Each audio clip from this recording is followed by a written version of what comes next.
Bonjour à tout le monde, j'espère que vous allez bien. Ici Savant Céleste. Aujourd'hui, on se retrouve pour une nouvelle vidéo sur les faces cachées du signe du taureau. On va commencer par une petite introduction, hein, comme j'aime bien débuter.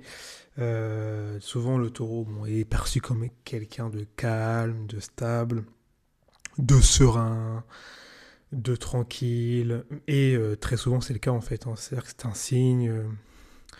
c'est un signe vénusien de terre, donc forcément il y a quelque chose en rapport avec la matière, en rapport avec avec le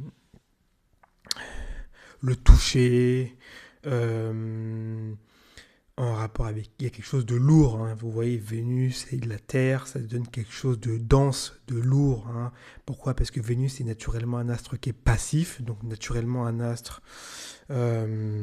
qui peut avoir tendance forcément à grossir, surtout que Vénus aime bien les plaisirs, donc tout ce qui va être gâteau, etc., c'est l'apanage de Vénus. Et si vous le mettez dans un signe de terre, ça va, si vous voulez, le rendre beaucoup plus concret, beaucoup plus tangible, beaucoup plus matériel, hein. Là où une Vénus d'air est c'est beaucoup plus léger, beaucoup plus subtil. Et en plus, c'est un signe qui est fixe, donc forcément, quand ils aiment quelque chose et peuvent avoir tendance un peu à en abuser. Donc voilà, donc c'est le signe du taureau, hein, que tout le monde forcément va connaître et tout le monde connaît. Et en fait, c'est un signe qui a, comme tous les signes zodiaques, qui a quand même des faces cachées quand même, hein. Mine de rien, il n'est pas que calme, il y a des choses qui sont parfois un peu en travers, des choses qui ne sont pas forcément digérées. Je vais vous montrer ce que c'est. Pour si vous voulez explorer cette face cachée en profondeur, je vous invite à rejoindre l'espace interdit sur Patreon, hein, donc mon nouveau niveau. Vous avez droit à 7 jours gratuits, donc profitez-en et allez jeter un coup d'œil. Alors, on va tenter, hein, tenter évidemment, hein, parce qu'on n'est pas non plus des génies, mais on va tenter d'analyser les faces cachées du signe du taureau, hein. Qu'est-ce qui se passe avec ce signe? Donc, comme je vous l'ai dit, il est très visible rapidement. C'est que c'est un signe qui est très stable, c'est un signe qui est très persévérant, qui est évidemment très sensuel également. C'est vraiment les caractéristiques même du taureau, hein. C'est-à-dire que c'est un signe plutôt lent, qui a du mal à se mettre en place, qui a du mal à se bouger. C'est une masse, hein. Il faut vraiment comprendre que le taureau, c'est une masse. C'est quelque chose qu'il faut mettre en marche, hein. C'est pas une plume, hein. Donc forcément, pour le mettre en marche, souvent, démarrer, c'est pas vraiment l'une des qualités premières, hein, du signe du taureau, hein. D'ailleurs, Mars est en exil dans ce signe, hein. Donc ça signifie bien quelque chose. Ça signifie que les qualités martiennes qui sont d'avoir de l'énergie, du peps, de toujours vouloir être en action, c'est pas trop dans le signe du taureau, hein, de base. Alors, quelles sont les faces cachées qu'on peut retrouver dans le signe du taureau? On peut retrouver comme face cachée généralement un attachement excessif. Donc en gros, ça va se traduire par quoi? Ça va se traduire par une peur de perdre ce qu'il possède. Donc généralement, c'est l'un des signes qui a le plus peur de perdre sa stabilité. Il est très possessif, il est très ancré quand il a quelque chose. En fait, la matrice, j'en parlerai sur Patreon, je ferai une vidéo sur les matrices des signes, mais la matrice du taureau, c'est vraiment une matrice de, de congélation. C'est-à-dire que c'est une matrice qui va vraiment euh, prendre quelque chose, ingurgiter, absorber, hein. D'ailleurs, le taureau est gouverné par la gorge, absorber quelque chose, et en fait, le posséder, l'ancrer, comme on ancre une graine dans la terre, et vraiment le posséder, vraiment en faire sien, en fait. Euh, et donc, dans le signe. Et donc, forcément, l'une des faces cachées de ce signe-là, c'est vraiment peur de perdre, quoi. C'est peur de perdre ce qu'il possède, c'est vraiment l'antise, parce que le taureau est très attaché à la matière. Deuxièmement, forcément, obsession matérielle et émotionnelle, mais surtout matérielle, surtout matérielle, forcément, ça se comprend. Tout à l'heure, je l'ai dit, En début de vidéo, c'est un signe de Vénus, c'est un signe de Terre, donc force, et en plus c'est un signe qui est fixe, donc évidemment qu'il va être très attaché à la sécurité, et la sécurité passe par le matériel, voilà, tout simplement. Rigidité mentale également. Qu'est-ce que j'appelle par rigidité mentale? J'appelle tout ce qui est résistance au changement. Taureau, il déteste ça. C'est-à-dire que le changement, c'est vraiment l'apanage de Mars. Surtout Mars du Scorpion qui vraiment est dans la transformation constante, hein, constamment. Le Taureau, lui, il aime bien la routine, les choses qu'il connaît, la stabilité, et lui demander de transformer, c'est quelque chose de très compliqué, hein. Il est attaché généralement à sa terre, il est attaché à ses biens, il est attaché à ce qu'il voit tous les jours, et donc les, le côté un peu shadow, le côté un peu ombreux du taureau, c'est le côté résistance au changement. C'est-à-dire que j'ai pas envie de changer. On peut voir un espèce de. Ça, c'est vraiment un trait typique du taureau, hein, d'ailleurs. On peut voir une espèce de taureau qui va mettre ses deux pattes dans la terre et qui va en fait bloquer quand on va le pousser en fait. Euh, c'est vraiment une problématique dans ce signe-là, c'est vraiment une résistance au changement. C'est vraiment un signe quand il est têtu, il est vraiment têtu, hein. Donc on peut retrouver ça. Quatrièmement, difficulté à lâcher prise. Et ça, c'est très intéressant. Qu'est-ce que j'entends par difficulté à lâcher prise? J'entends frustration et rancune silencieuse. Généralement, euh, dans le signe du taureau, il peut y avoir de la frustration. Oui, mais ce que j'ai le plus vu, c'est vraiment une rancune silencieuse. En fait, le taureau, c'est un signe qui a une très très bonne mémoire. Déjà parce que c'est l'exaltation de la lune, et la lune régit l'imagination, mais ça régit également l'histoire, la mémoire, le passé en fait, hein, dans ce qui s'est passé.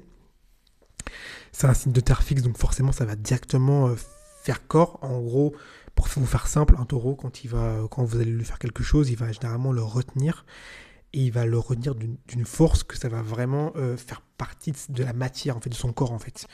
Là où un signe d'air, ça va vraiment lui passer comme ça, un signe comme le taureau, il va vraiment conserver en fait ce que vous l'avez fait, les rancunes. Et donc ça peut donner des rancunes silencieuses, hein. Il y a des taureaux par exemple qui peuvent vous en vouloir pendant des années, parce que vous leur avez fait quelque chose à un point X, enfin à une date, et ils ont jamais oublié, hein. D'ailleurs, le taureau est souvent en analogie avec l'éléphant, qui possède une très très bonne mémoire. Donc, et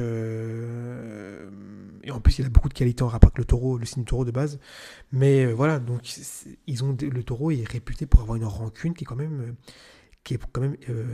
puissante, mais qui est non perceptible. C'est-à-dire que vous n'allez pas forcément la voir. Elle est très silencieuse, mais il va jamais oublier en fait, tout simplement. Donc, ce qu'on peut dire en termes d'exemple, c'est qu'un taureau, il peut sembler calme, hein, comme ça, à première vue, voilà, comme une vache que vous allez voir dans un champ. Et en fait, mais derrière cette patience que vous allez voir, généralement, il peut se cacher une tension à accumuler, qui peut exploser à des moments où vous vous y attendez pas, hein. Et quand ça explose, c'est dur à arrêter, hein. Quand un taureau se met en colère, c'est dur après à calmer. Donc maintenant, on va passer à l'introspection, comme j'aime bien le faire. Je l'avais fait sur le signe du bélier. Je vais également le faire sur le signe du taureau. Donc c'est un mini exo que j'ai développé sur Patreon qui permet en fait de faire un travail de transformation et de travailler. L'introspection, c'est quoi? Moi, je vous pose une question et le but, c'est que vous y répondiez sérieusement, et que vous vous posiez les bonnes questions. La question, c'est dans quel domaine de votre vie êtes-vous attaché ou obsédé? Comment cela influence-t-il vos relations et votre bien-être? Donc, pas que pour ceux qui sont soleil ou ascendant taureau, hein. Tous ceux qui ont du taureau, n'importe quelle planète, je vous invite, même les nœuds lunaires, hein, je prends même les nœuds karmiques, je vous invite à répondre à cette question. Dans quel domaine de votre vie êtes-vous attaché? Par exemple, vous avez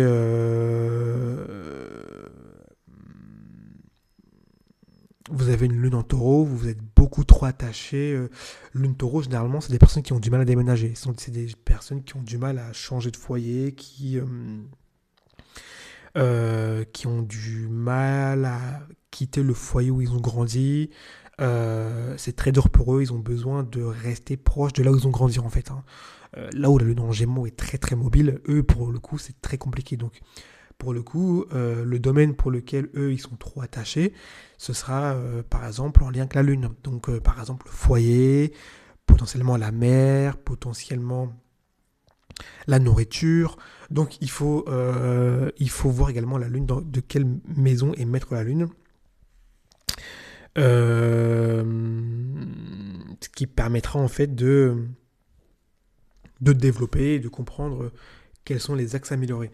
Et forcément, comment cela influence-t-il vos relations? Parce que forcément, si vous êtes trop attaché, par exemple, au déménagement, enfin au fait de vouloir rester dans là où vous avez grandi, là où vous êtes vraiment ancré avec votre lune en taureau, bah forcément que ça va un peu influencer vos relations dans le sens où potentiellement il y a des personnes qui voudront déménager et vous allez un peu mettre les deux pattes dans la terre et vraiment pas bouger, quoi. Donc c'est un axe ici où vous devez faire un travail d'amélioration. Évidemment, sur Patreon, j'ai développé l'exercice de manière complète pour les transformations. Je vous invite à aller voir. J'ai commencé avec le podcast sur Pluton, donc je vous invite à aller regarder. Et voilà. Donc, pour conclure, résumer, mettez-moi en commentaire vos axes d'amélioration par rapport à vous, par rapport même à vos proches. Posez-moi vos questions. Et voilà, et c'est pour vous dire que forcément la force du taureau, c'est pas forcément que la stabilité, mais c'est aussi la capacité à comprendre et forcément à transformer. Je sais que c'est la chose la plus compliquée parce que c'est vraiment lié à votre signe opposé, le scorpion, mais il faut passer par là. Tease, hein, je vous tease un peu, prochain signe, ce sera le signe du Gémeaux, on verra les secrets de son double visage, d'où ça vient, qu'est-ce que c'est le jumeau maléfique. On verra tout ça dans la prochaine vidéo. Mention, je vous le donne comme ça, Patreon, vous avez un essai de 7 jours gratuit, je vous invite à aller dessus. Et puis voilà. Merci à tous ceux qui ont écouté la vidéo et je vous souhaite une bonne journée et à la prochaine vidéo.